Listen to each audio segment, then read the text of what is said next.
So it's my turn. And I have a speech. I timed it short, so it should be time.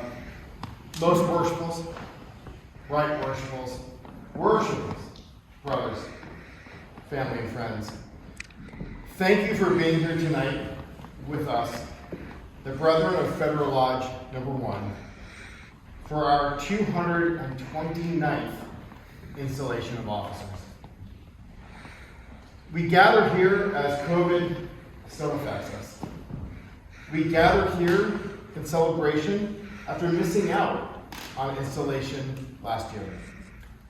We gather here as friends, family, and brothers to continue a very long tradition that started in 1793 with James Hoban, the architect of the White House and the founding worshipful master of our lodge.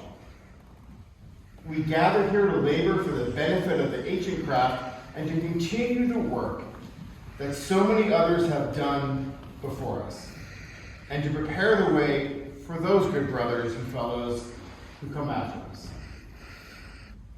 So, it's an auspicious evening, and we couldn't do it without our families' support, their patience and understanding of this thing that we do, and without all of you being here. Thank you for coming from afar and from across town. Thank you to the Eastern Star for this wonderful space for our installation year after year. Thank you to Worshipful Brother Larry Von Weigel for his work and assistance in making this night happen. It wouldn't have happened without Brother Larry.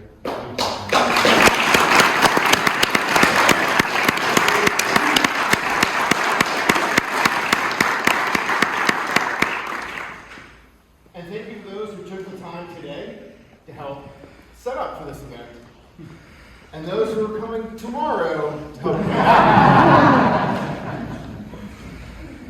So, I first became a Freemason over 11 years ago, and I have to admit, I had no idea what I was doing when I met with a bunch of guys for drinks, including Worshipful Brother Paul Zielinski,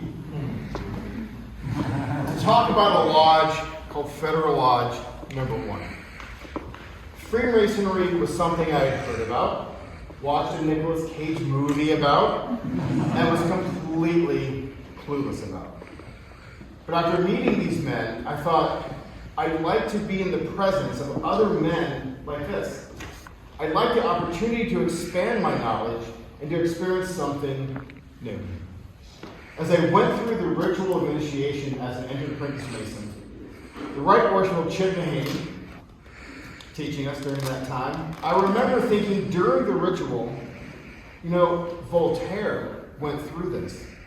Samuel Clemens went through this. Buzz Aldrin, John Wayne went through this. I thought so many interesting and fascinating men were initiated, passed, and raised to the sublime degree of Master Mason. And here I was, doing the same thing. I felt in the shadow and on the shoulders of these men, and I knew I had a lot to learn. And I did learn. I learned from the brothers of this lodge what Freemasonry is. So you may have heard the line that at its root, Freemasonry is a peculiar system of morality, veiled in allegory, and illustrated by symbols. We'll get back to that. It's really about arriving early and helping to set the game and setting up watch. It's about many hands make light work. It's about Worshipful Brother Greg sending a text every morning to a group of brothers during COVID telling us what day it was. And anchoring us every day. It's calling on your brother when he's ill or heartbroken, or having him reach out to you when you are. It's a chance to meet on the level as equals Men of very different stations, careers, interests, thoughts, and having an instant connection with them at the outset. The TVs and movies will tell you that Freemasonry is a secret society. And Masons will tell you that we're a society with boring secrets. We're a bunch of guys who want to be better men. Who know that we are rough ashes, rough stones, seeking always the ways to be the perfect ashes. And it's not easy. Being a good Mason is not easy. Well, it's easy enough to become one. Just ask to be one and we'll get your petition. The Masonic system of morality is not about a religious morality. It's about a human morality. It's about connecting and respecting each other. The community around us, no matter who we are, what deity we may believe in, what we look like, who we love, or what we do for a living, we are all equal in Masonry. The allegories are not about being hidden. They're about telling a story, teaching a lesson, showing the way toward a journey that each Mason takes on his own with the trusted help and guidance of his brothers. The symbols are the guideposts on that journey, and they are planted by the brothers of the past to help show the way to the brothers of the future. I never really wanted or planned to be a worshipful master. I was a bit in awe of those men who went to the east to guide the lodge. There's so much work involved, so much time and dedication. I didn't think that I was interested in that.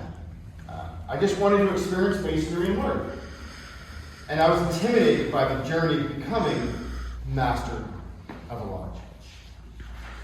But I became an officer of our lodge, first under Worshipful Brother Scott as his marshal, because I wanted to support his year.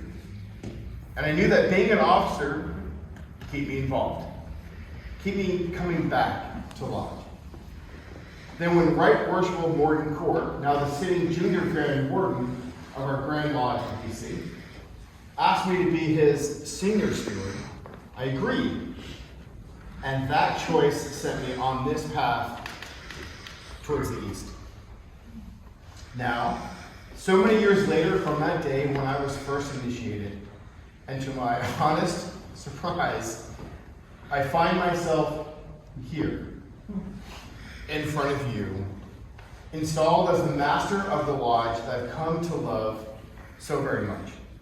And I'm not as clueless anymore. Men get into Masonry for different reasons. Some for the esoteric knowledge gathered over the thousands of years of our history. Some for the free dinners.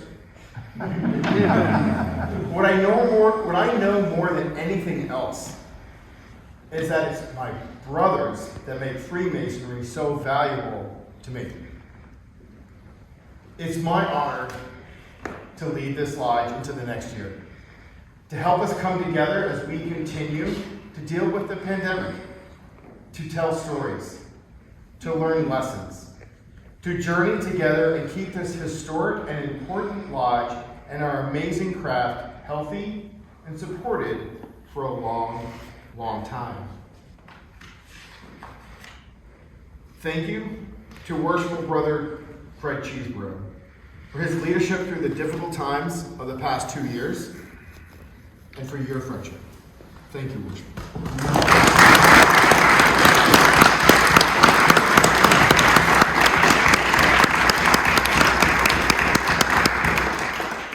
Thank you to the other officers installed tonight, who have become some of my most trusted friends. Seeing them installed tonight was glorious. I couldn't help but sit here and smile for every single one of you who was installed, and I love you all very much. Above all else, thank you to my wife Heather and to my daughter Zoe, who let the lodge borrow me for a couple times a month, sometimes more. Thank you.